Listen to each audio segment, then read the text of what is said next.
I'm in my head trying to, but yeah. And the bundles don't make sure. Yeah.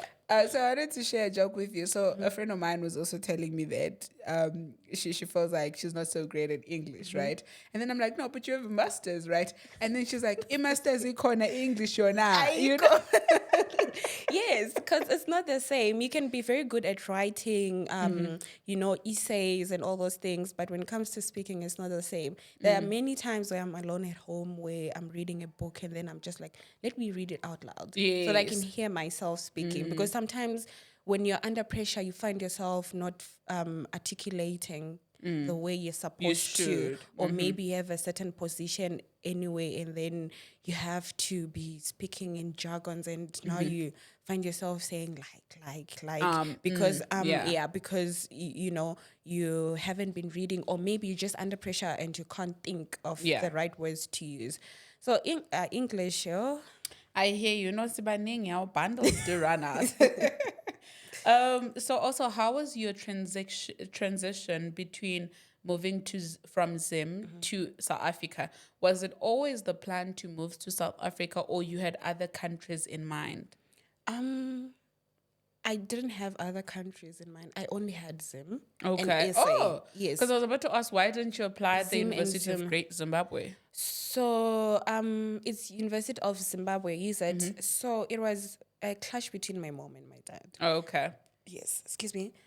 So I think my mom, I don't remember, but either of them wanted me to study here, and then the other one was open to Zim and also SA. So I went to Zim it was actually my dad who was saying, no, you can also apply in Zim because you never know. So I applied here in SA, and I applied at UP, I applied at UJ, University of Northwest. Sure. And Cape Town, I don't think I finished the application because they wanted me to have pure mathematics in A level, which is, I think I didn't choose pure mathematics in A level because I didn't see the reason. Okay. I wanted to do accounting. So I did accounting, business management, and economics. So I didn't see the reason to do maths because I had done pure maths in O level, which is the same as grade 12 mathematics here. So I didn't see the reason because it was going to be the same. Even in Zim, for you to get the accounting master's degree, you would need to have your accounting, business management, economics, or maths included. You were not forced. It's not a mandatory. Yes. So UP said I couldn't take accounting because I didn't have pure maths. Okay. Cape Town wouldn't even allow you to finish, I think, the application. And then UJ, the same thing. Okay. So UP was willing to give me business management. So my dad was like, no, you can do business management for a year, and then if your grades are good, I think they'll allow you to move to accounting. So I was thinking, now I have to restart a whole degree again just because, And then Northwest was willing to, they gave me financial accounting. Sure. Yes.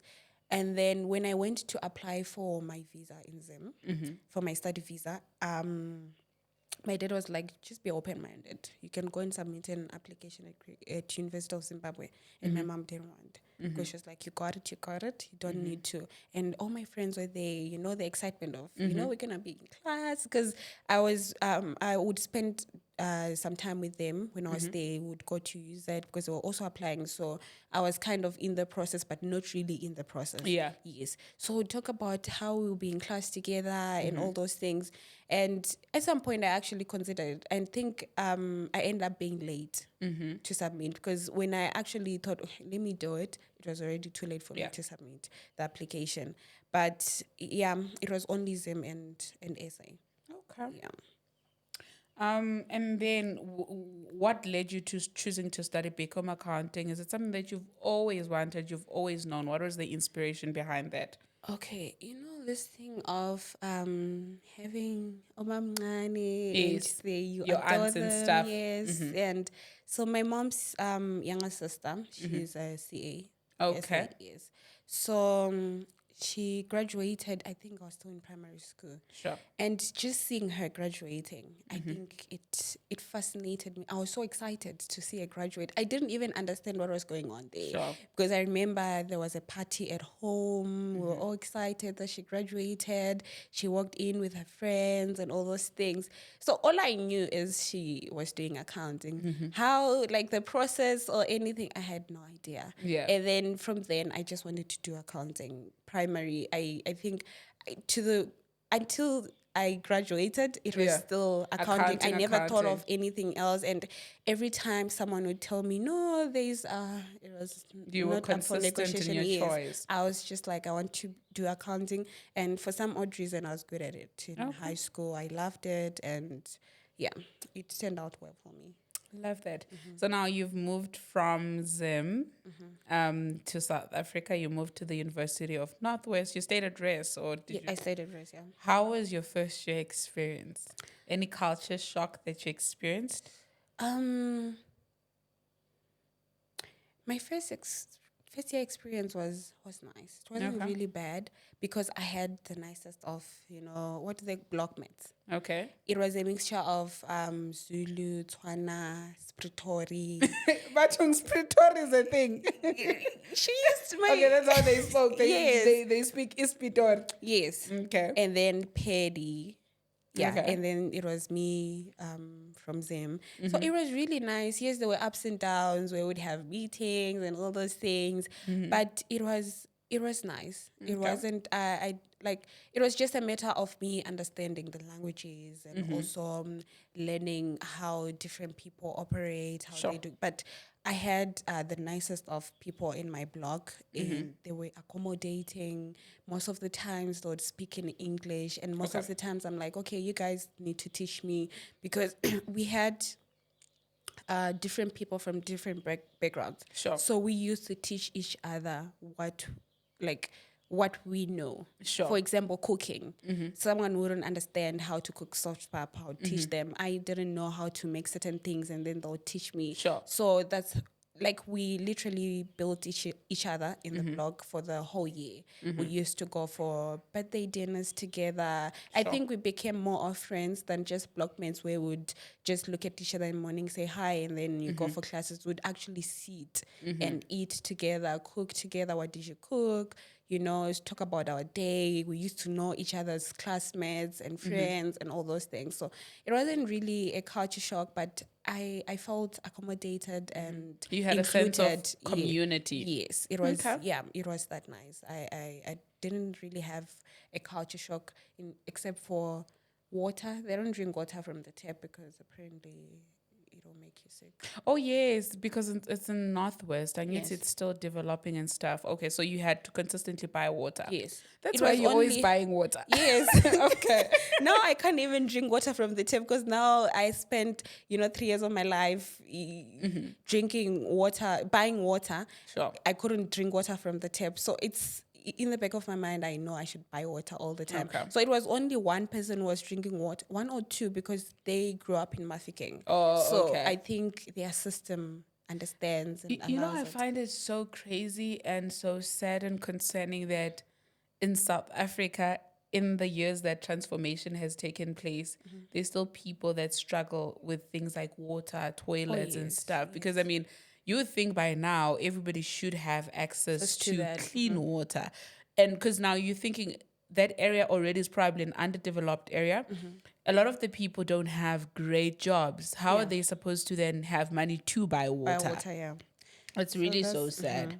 Okay, let's build your university school bag. What was always in your university school bag? Or what would you say to a person that's preparing for university to say, hey, if that bag that you're always carrying, these are your must-haves? What is it that I used to carry? It was always my notebooks. Okay. Yes, pens, financial calculator. Yeah, nothing major, depending on the module. Because first year it wasn't difficult. So first year it usually used to be just notebooks, pens, and then second year we used to have IFRI standards. because we're also learning how to use them, and then we'd just have tests sometimes, and you'd need it because we had open books. And and open books are the toughest tests that you can ever write. They're you really know what tough. happened? I was actually talking about it recently. Our first year wasn't difficult. You know, we'd study night before and you a get away distinction. with it. Second year, we thought we could do the same because we thought we were smarter than the lecturers until we wrote our first accounting test, and I think the highest was 40%. What? And it became normal, actually. Wow. You know, we couldn't believe it. The whole class was laughing at their, answer script. Like, what's is going this on? mine? But Am I that dumb? I think it teaches you that intelligence is not. I don't think intelligence is a character trait that's just automatic and by default. It's a muscle you exercise every other day. So you must always be prepared for whatever that is before you. Don't be preparing, but be that prepared. thing where in primary or high school where we used to say, no, she has natural intelligence. There's no natural intelligence in university. There is no natural intelligence. If you Sure. thought you were smart, go to university. Sure, that's true. Go to university. That's when you actually learn that you're probably an average student. Yeah, that's true. Okay, now for me, in my school bag, what I learned, I would have wished to have these things. But over time, I realized, I didn't have them. But now, if I were to build my university bag right now, I'd say a power bank, guys. Have a power bank. Yeah, Because you can leave the house early in the morning and you go back home at 5:00. Yeah. So your phone might be dead at the time. Again, have your earphones because I don't know how big your campus was. Oh, yes. But our campus was so big. Sometimes you just want to be alone. So also walking around without earphones was a bit weird. Well, you have earphones and then always have a pen. Yes. And a notebook, whether it's for class or whatever. You meet someone, they want to give you numbers or an email, you have your notebook. And then I'd say 2 laptop chargers. Have one that's always in your school bag and one that stays at home. Yeah. Because you do have situations where you thought you charged your laptop and then you get to campus, your laptop is not charged, you left your charge at home. And then I would say you can never have enough USBs, guys. Have a USB and double save your work. Yes, that's true. In uni, I can't, as a university student, I don't understand why you're wearing jeans and you don't have a USB inside your pocket. Yes. Because anytime is tea time, always double save your assignments because you never know. You think it's in the laptop, your laptop crashes, and now you don't have anything. So that's what I'd have. For me, I think with accounting, we never really used to have assignments. Oh, really? Yes, we never really used to have assignment. It was more of test. It was, I think, I don't know how many tests we used to write. Okay. It was always, the moment we start a semester, I think after 2 weeks, test 1. After this, in class what, there was always a test. But assignments, it was maybe... modules like commercial law. Yes, we used to have is it commercial law? I forgot, but we used to have a law kind of module. So that's where we used to have maybe 1 assignment per year. Okay. But most of the times it's test as well. We never really used to write assignments. So I never used to go around with my laptop. Okay. Unless if it's required. Because also with my modules, the way they were structured per week, I would probably have 4 classes per day or maybe 2 per day. So, and most of them would cover in the morning because you can't go and do accounting after lunch. You'd definitely sleep. So most of them, I think by around 3 would be done. And then there's always that one module one day where you have accounting in the morning, and then there's that module that you have around 6 or maybe 5:30 or 5 years. And that was, I never really used to have assignment. It was once a while. Yes. Okay, I hear you. And then what was your university routine like? Okay. Monday to Fridays, it's obviously in the morning class, and then I used to have a friend, but we're not doing the same degree. So first year it wasn't difficult for us because we used to go do economics and my business management together. Sure. And then second year we split. So now we had totally different modules. So at first it was difficult for us, for the two of us. But we then looked at our timetables. So we'd meet each other for lunch every day. So my days, second year, it was morning, I would obviously shower and all those things.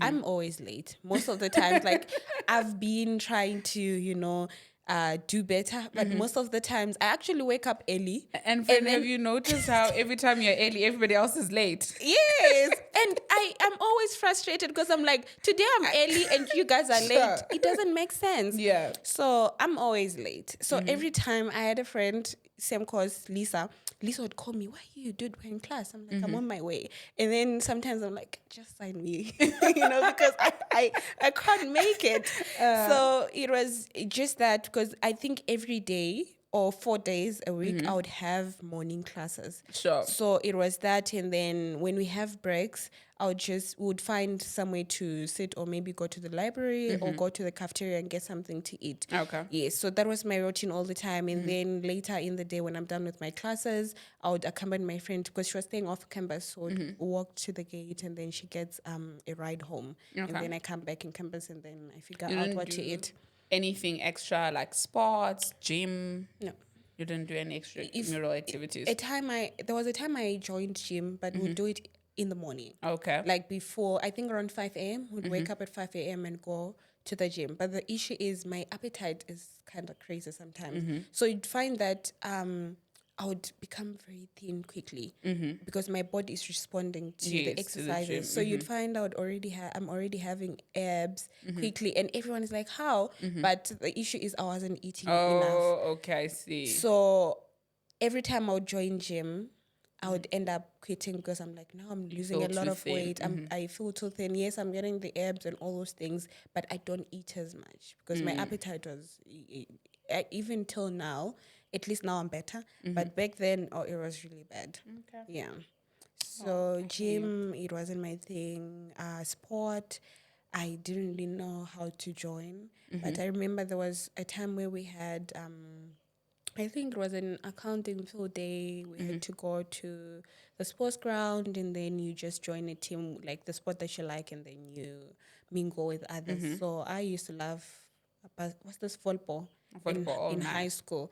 And I played football. It was nice, but I think I was You sprained. broke your... Yes, I sprained it. So I don't know if it's still... functional to that point. Like, that was the last time I tried playing football because it was really bad. It was swollen for days. I think Really? It even was just... close to a month.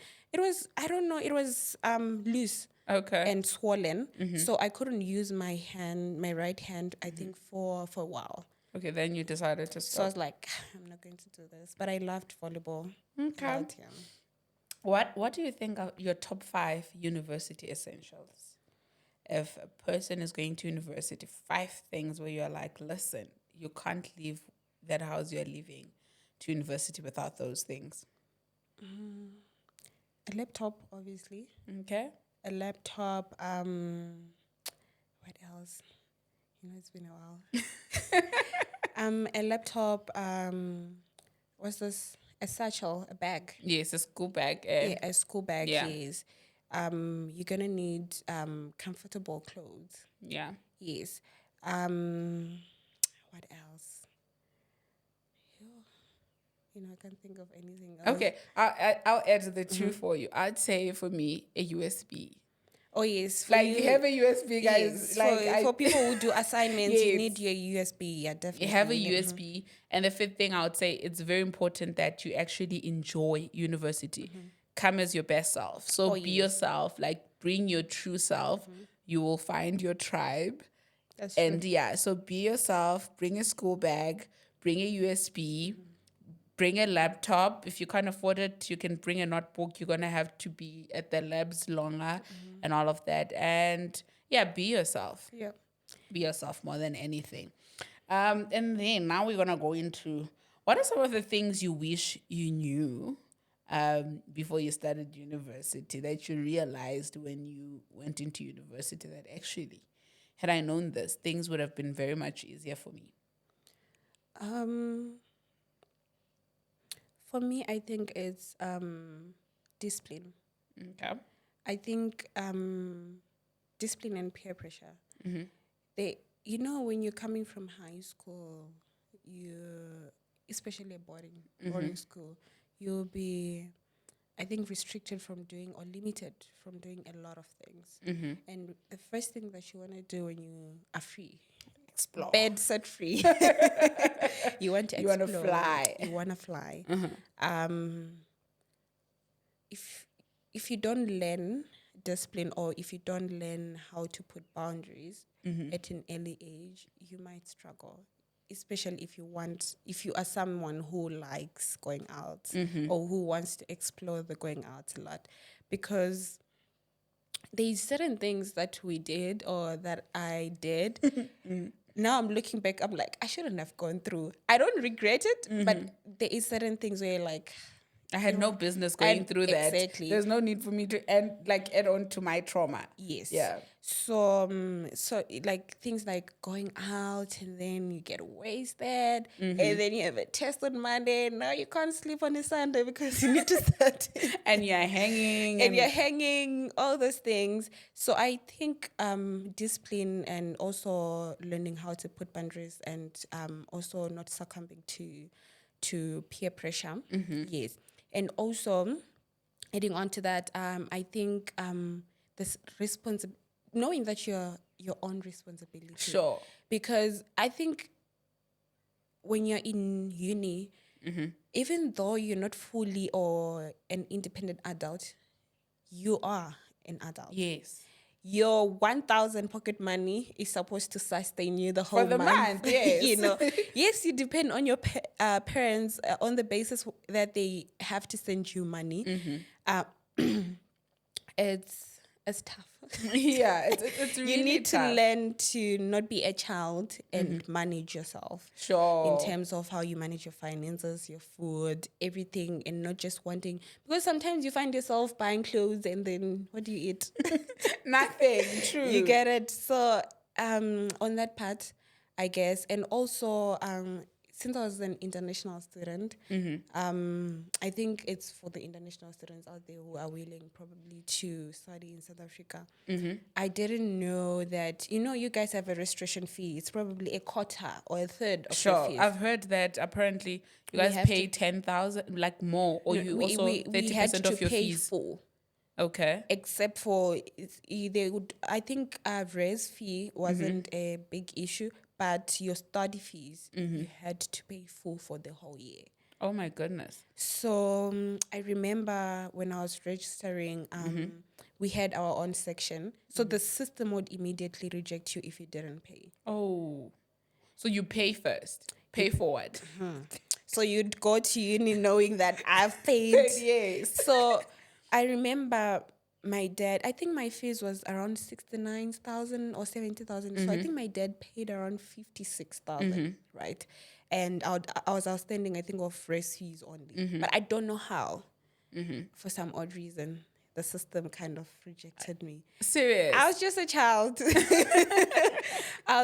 child. I didn't even know like what to do. And for me to cope, I have to cry first. Like I was sitting there with my eyes, and then the guy was like, no, how much did you pay? Because I had a proof of payment. And then I showed, it's like, I thought, why is it the system is rejecting you? So he managed to fix it. But going forward, it was kind of difficult, especially for my parents, because paying full fees. Yeah, it's a lot. When you have siblings and they also have other responsibilities, it's a lot. So we had to get to a point, I think in second year or third year, we had to go to the, I think, finance something where they would sign you off and then they give you a payment plan or something. Yes. And then I think they would bypass the system. Sure. Yes. But for first years, I think it's a non-negotiable. You need to pay your fees. And that's a lot. But it's something something that needs to be done. I don't know if they changed. I think what I would recommend, and one of the things that I wish I knew, I know international students can also get international bursaries.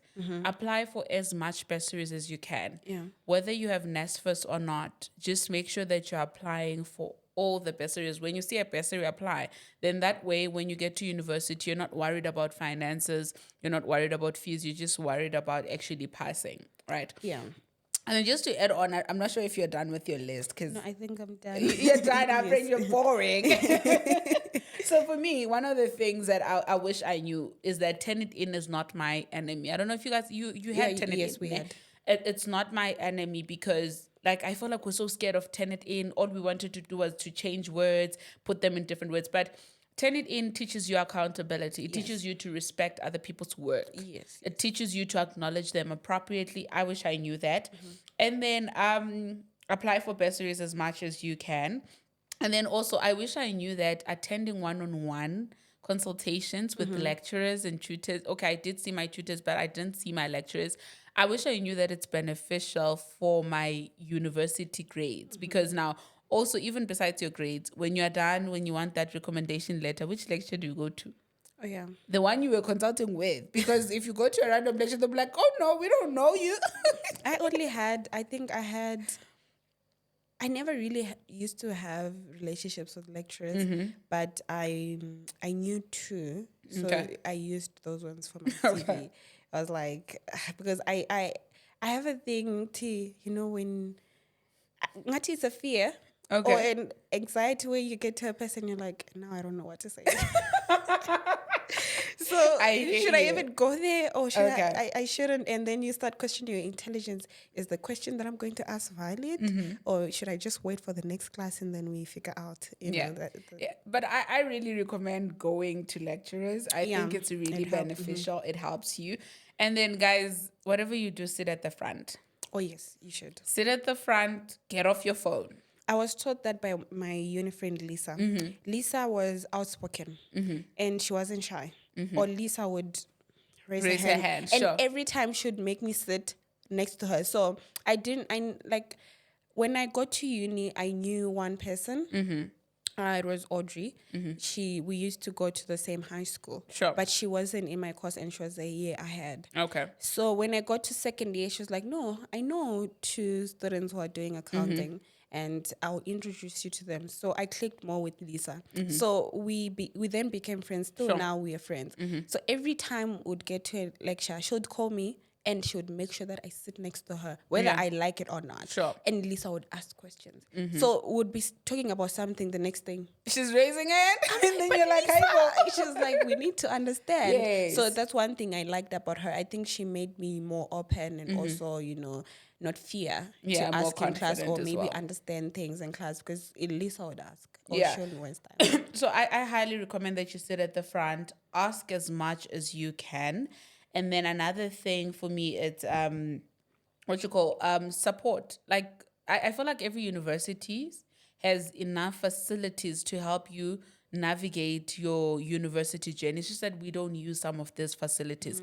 Like I know with UJ we had like a CV writing place. We had a place where you could take your assignment before you submit it. They would proofread it. We had PsychEd, where if you're having mental health issues, where you're having problems, you go there. So the university has all the facilities. If you're having a problem, whether it's a mental problem, social problem, I know with UJ, social problem, there's a place where they give people food packs, groceries, we used to have and that stuff as well, like that. There's every facility available to assist you as an individual. So just find it and ask for help. I also think, you shouldn't care about anyone's mindset or what they think about you. You should just focus on your problems. Because I think, also high school kind of destroyed our thinking. Because in high school we used to have poor kids, average kids, rich kids. So I think it also affected our thinking, where when we get to a society where nobody cares, we think everyone is looking at you. Yes, you think everybody's looking, but people don't care. People actually don't care. So you'd find yourself being shy to do certain things because now you're thinking, what if people are looking at me? And they're I know the not. food packages thing, it used to be there in uni because there would be students who can't afford. But I realized that most of the times you'd find that people who actually afford to go and get those food packs because the the people who are actually lacking are probably shy to Yes, go. they're not going there. They're thinking people are watching. What are people Now going to people know say? my problems, That's but very you're true. suffering, you don't have food to eat and all those things. So I think just focus on your problems and then the rest will follow because nobody really cares. You're there to get a degree. Yeah. And nothing else matters. Sure. Yeah. I love that revelation. And then another thing, make friends. Oh, For me, yes. like make friends as much as you can and make friends in other faculties. Like don't just stick to your own faculty and say, oh no, I'm doing law, I'm doing accounting. Make friends in other faculties. You may need that. And then be enriched with university cultures, right? Attend events. If there's freshers, go there. You may Go make there. friends. You get to meet people. If there's day houses, I don't know if you guys had that. So we had something called day houses where people that don't stay at res could go there to experience the res culture. You know how universities have on-campus res cultures. So if you wanted to experience an on-campus res culture, you'd go to the day houses. Oh, no. We Yeah, never so we received had that. So I would say immerse yourself in those things. If there are events, there's certain things happening, Just get go there. informed, just go there and mingle with other people, right? And then another thing for me, it was like, guys, for some odd reason, and I know that not everyone can relate to this, but I think you have the most money when you're in university because everyone wants to give you money. Your uncles, your aunties, oh, here's 200, here's 300. Save that money because when you become an adult, after you graduate, After uni, yeah. yo, it's not the tough. same. It's really tough. It's really tough. So I'd say start saving and investing as early as possible. Even if you're investing just 100 Rand a month, by the time you finish your degree, it'll be something that will kickstart your financial journey as an adult because, wow, guys, it really, really does get tricky. And I also really wish I knew I could be part of campus radio. Like I feel like I wasn't as informed about certain things. I feel like if I knew that I could be part of campus radio, I would probably have gone there and applied or something like that, and I would have experienced like life in radio. And yeah, those are my wish I knew. Also, I feel like this is also on the part of the university. Maybe I'm not sure if marketing is the right word, but I didn't have access to a lot. Okay. So, for example, in terms of the requirements in when applying for a visa, and their team was not as accessible. So you'd send several emails and all those things. And I don't even think on the internet the information is there. It's not. You have to figure it out yourself, or you need to know someone who knows someone who did the same thing. So I don't think it's only for people who need to apply visas. I just think universities are not putting enough information for students who are coming from high school to figure out, or maybe the information that they actually need. Because besides me and my team, in terms of the university fees and all those things, I also realized that even people who had registration fee of 10,000 to pay, also didn't really know, that they needed to pay that much, or maybe they struggled. So I think there's limited information for high school students who are going into university. You always find something new. Yeah, there's a gap in between. No, I think it is important that I think universities, I always say this from perspective of the workplace, university and high school. I think they really need to come together and create, I don't know if I would say curriculum or maybe even a subject from high school to say you understand what you're getting yourself into when you go to university. And in university, have a module where you understand what you're getting yourself into the workplace, then it flows, because I feel like there's a disconnect sometimes. Yeah, there is. If you don't have any support or knowledge or access to information, you may easily get lost. You may easily end up being a dropout or anything along those lines. So I do agree with you to say they need to provide more information. I'm not sure how UJ raise allocation was, but I know from Northwest, I remember when I applied for res, but for some odd reason, it didn't. You It didn't didn't go accept you. through. Yes, Okay. but from my side, it showed as if it was accepted. So I called, and there's three different campuses. So I think my calls were going to Posh instead of Mafeking. Okay. When I got to Mafeking, they said I don't have res. And then you're like, but I was calling and I had race. Yes. Yeah. So I had one lady, now she's a lady, but she was in the SRC and she was an international student, something. So she's the one who had to run up and down for me to get the raise, so that they can find out what's going on. But I think if it wasn't for her, I was probably going to struggle. And I've seen so many students struggle to get raise because of that maybe disconnect or miscommunication in the systems, where you end up going to look for accommodation out of around, because obviously there's houses where they rent and all those things, but sometimes it's not planned. Sure. Where some parents, I think, I don't blame them. Probably it's what's this? Maybe they a finance thing where they don't afford to take their children to university. So you'd find that I just go to uni alone with my bags. I get there and Something I don't like that have rest. happens. Yes.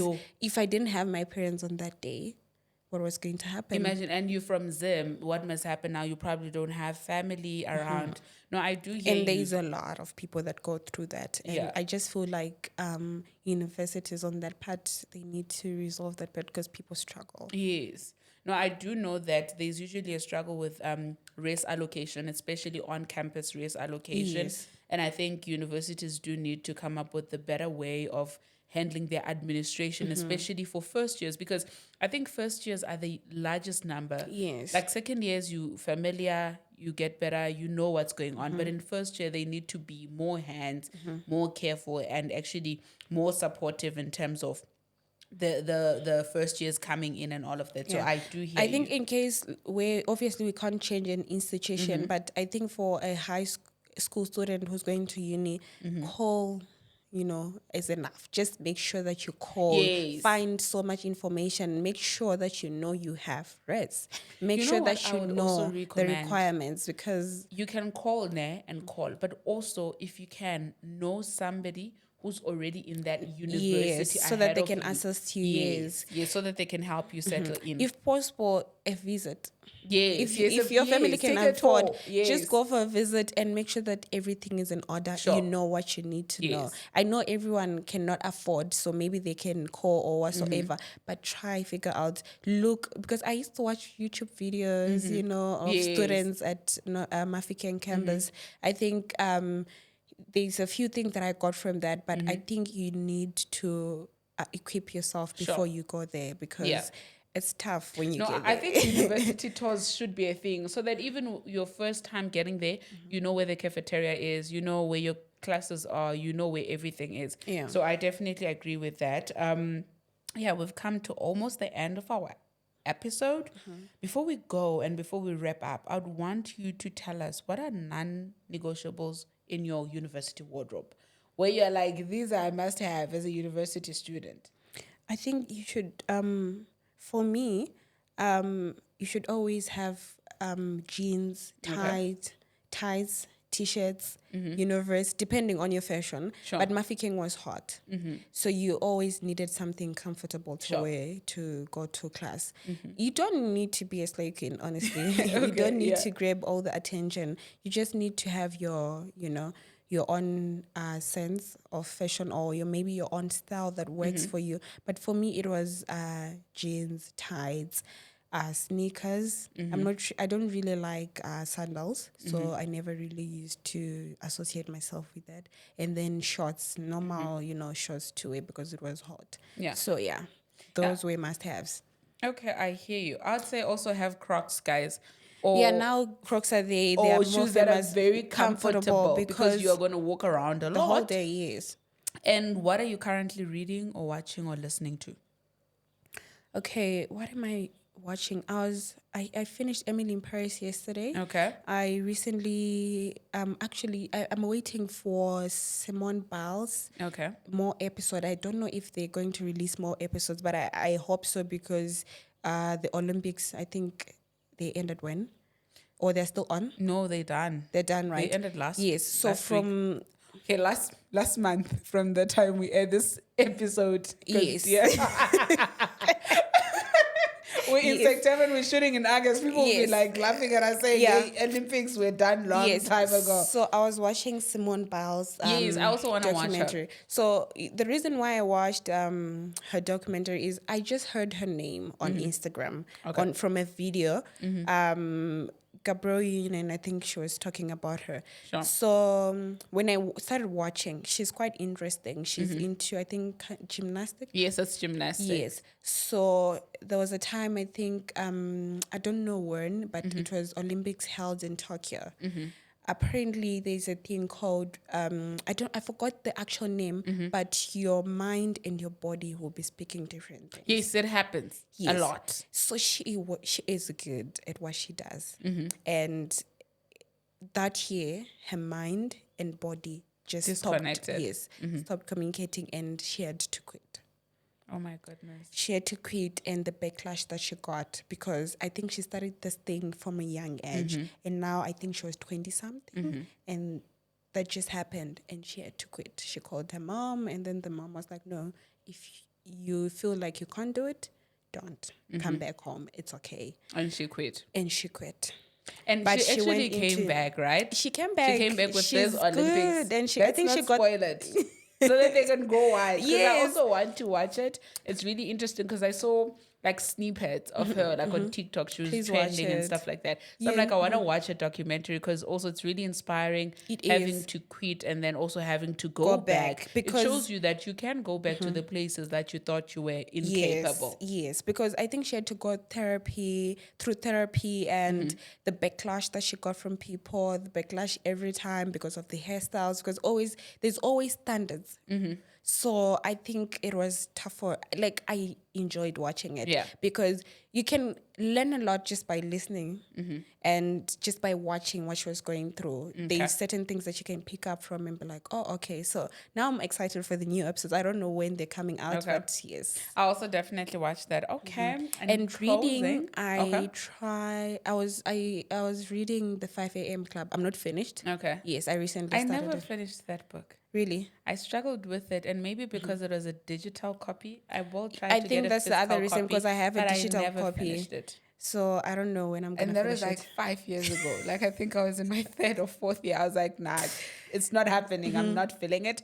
But maybe I'll get a physical copy. And this is the thing, I feel like I already leave 70% of the time. I leave the 5 a.m. club lifestyle. So it's like, okay, I can read it, but it's like maybe reinforcing what I'm already leaving. But yeah, I'm currently reading Power Moves by Okay. Sarah Robert Jakes. Oh Is it my, good? my. Yeah. Please get it. It's so good. All right. It's so good. I'm gonna drop like a review, and yeah, it's really so good. I love it. In closing, what is the season of your life?